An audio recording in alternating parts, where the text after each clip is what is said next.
So we've laid out kind of two extremes on the spectrum, right? The kind of parent-child interaction that leads to a kid who's going to be mostly anxious and mostly preoccupied, and the kind that really plays down all attachment behavior, so a kid doesn't even look like they need it. So now we can talk about the most difficult situation, right? And probably the most difficult situation is if you've got a parent who's frightening. Yeah, frightening parents are just impossible to metabolize for most kids. Right? There's inconsistency, but there's inconsistency with teeth, as it were. So the kid, if they want to approach the parent, as they're driven to by that wish for safety, they end up in a threatened situation. So I guess they're supposed to retreat, but they don't feel safe enough to retreat.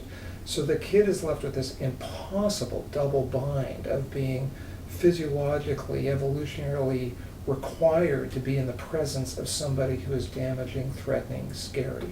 It's an unsolvable dilemma. So the person who they're turning to for comfort and protection and solace is also the person they're afraid of. Yeah. They're like, it's no win for them. Yeah, so I don't think anybody's actually all that surprised if they take a personal history and they get an explicit history of a child being maltreated to find out that the kid was confused, scared, disorganized as a child, and maybe manifest some of that behavior as an adult. But it is worth identifying, for instance, that frightened parents can do that to a kid.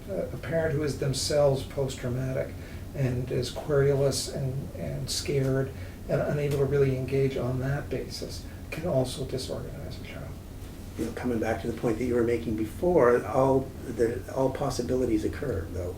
There are lots of kids, maybe the minority, but a substantial minority, who even experiencing that kind of extraordinarily difficult and frightening parenting turn out to have an organized attachment style.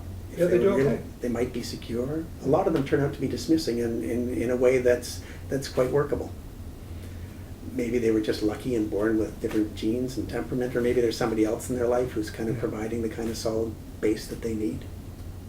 And there's something we don't understand about that too, right? There's a kind of resilience factor or something. Some kids are just able to make do and even flourish.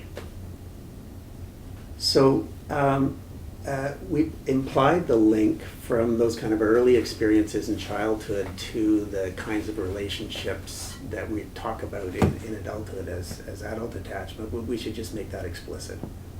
So it's remarkable, it's astonishing in some ways that those really early experiences over your first couple of years set a pattern for what you expect from relationships and the way you deal with relationships, at least the relationships that are most important to you, that for most people stays pretty consistent over the rest of their lives.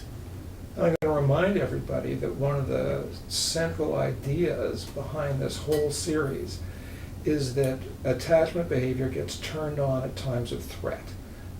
And illness is a threat situation. So we're emphasizing attachment behavior because we think people manifest it at the times when they're sick, at the times when they're thrown into these circumstances where they're sore, disabled, scared, separated from attachment objects. You're going to see attachment behavior at those times.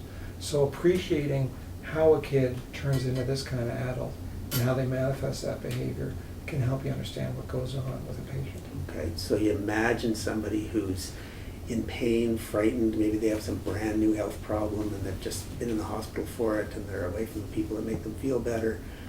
One person is going to respond to that kind of frantically, anxiously, in this kind of clinging, dependent way, feeling terrible if they're alone with it and needing to draw other people close. Other people are going to manage that by wanting to control the whole situation themselves and not look like they need anybody, like they're having no trouble at all. Some people might manage it just fine, where they seek help when they need it. They rely on those close to them when they feel it's necessary, and that they're able to be on their own at times when that's appropriate as well.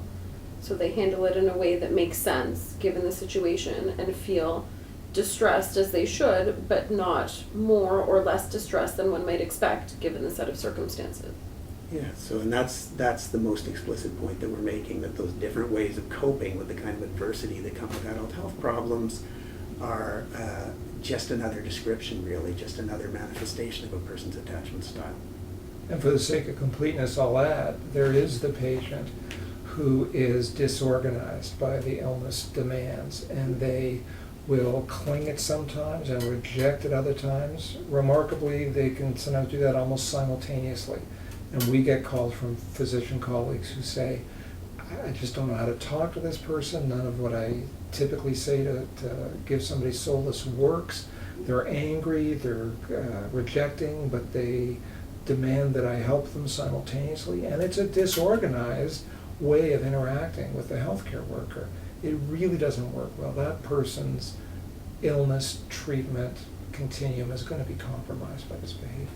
And that person elicits reactions in their treatment providers based on that behavior. So not only are they suffering because their own reactions are so confusing, but they elicit a response in their caregivers that also are similarly confusing, and so might have the biggest challenge accessing the care that they need. Okay, so I think that's a good place for us to stop. We've kind of laid out the conditions of early development, how they relate to all of us developing particular patterns that make us feel most secure with the people that we count on in our lives, first as kids and then as we grow up through adulthood. And our contention that these are really important for understanding how we react to being sick and to medical situations in general. Well, if that's the end of this segment, then let me just thank Dr. Mary Preisman for her guest appearance. It was an honor being a woman in plaid. Clearly raised the standard tremendously by having me here. Thanks, Mary. And we'll see you all next time.